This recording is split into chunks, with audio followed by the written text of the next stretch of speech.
Hey guys, and welcome back to Pixel Cherry Ninja's channel. And another good video today, right? We've got another core. We've got a Commodore 64 core for our Analogue Pocket. So what is the Commodore 64? Well, it was released in 1982.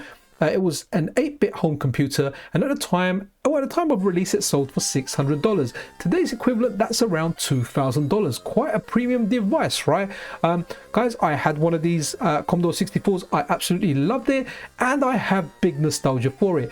Before I get into the video, guys, if you're not subscribed to the channel, then a subscription and a like is always super duper appreciated. I also want to send a massive thank you out to Big Al, who kind of always helps me in the background, and he kind of handed me this core right in a very good running state. I just added a few additional games to it. He added Paperboy onto it. I did play Paperboy back in the day, but I'll show you another favorite game of mine on this system that I played that I really like. In regard to the developer, guys, the developer's not someone that I'm familiar with. It's someone called Marcus Triple Z or Triple Z.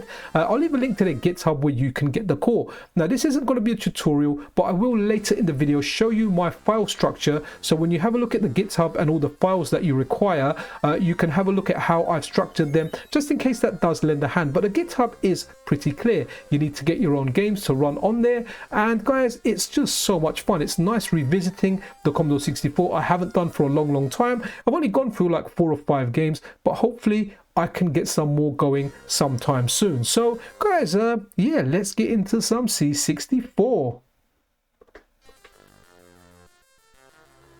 And here we have Treasure Island Dizzy, guys. So this is from like Codemasters, right? The guys that went on to make like the Colin McRae games.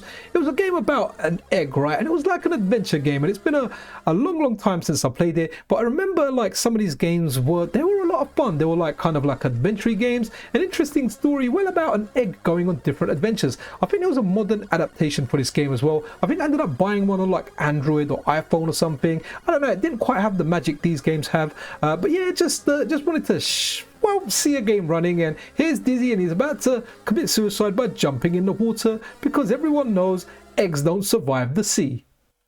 Let's just have a look at the files I have to get it up and running. Now, everything will be on the GitHub. There's a good description down there, but just in case like something isn't quite adding up for you, I just thought it might be a good idea for me to show you exactly what my files look like. So if we go into the assets folder and we're going to C64, and then common, you can see everything down here. The games need to be .prg files. That's the only thing as far as I know that work on it at the moment. So get your games on there. As you can see, I've got Whizball, Rygar, Paperboy, Ghosts and Goblins, Dizzy Treasure Island, and Batman. Okay, and these are the other files that need to be on there. Some of them may not come with a core. If they don't, then you need to find those. Google is your friend. Do a little bit of searching, find those around. So basic.bin, characters.bin, and then what else we got here? Kernel.bin. Here you go. So those files need to be in there. If they're not with if some of them might be with a core, honestly, I don't know. Big Al was just kind enough to kind of do a lot of the work for me while I was out and around doing normal life things. Let's get out of here and let's get into cores. And within the cores folder, here we go, Marcus ZZZ, my 64, and here's all the files that are in here. Likely those files will be in the core when you download it, but really I'm only doing this in case it's not working for you and you're like, oh, what am I missing? So it's just more of a visual reference, guys. So I thought it might be helpful. I was kind of over on Reddit and someone said something that made me think, okay, maybe this would be a good idea, because I didn't do this from scratch myself, so I can't walk you through the whole process, but what I can show you is what I've got.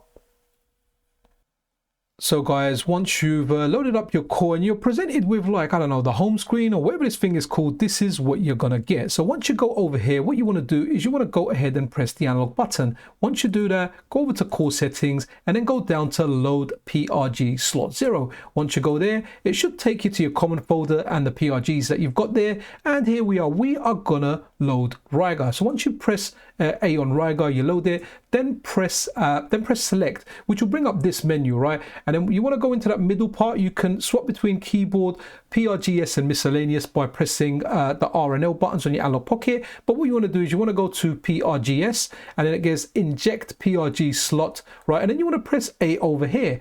Once you've done that, head over to your keyboard, and you probably have guessed it, if you had a Commodore 64, you want to type run. using the OSD, right, the on-screen display keyboard, and then you want to hit return. And once you've done that, guys, you are in game. Now some of the games, when you load them, you'll have like the the pirates, we pirated this, the crack screen like this one over here.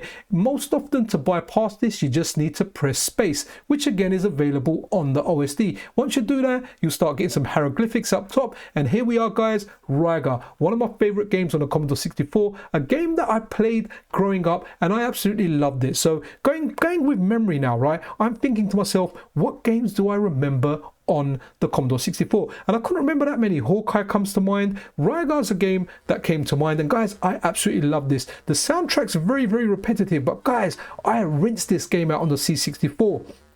And if you're going to try out this core, try out this game. Let me know what you kind of think of it, because man, like this game was just pure bliss for me as a kid. Honestly, I would spend like my days off school, the weekends, playing this as much as I could. Friends would come around, we would play it, and you know what, guys, it still feels like a darn good game.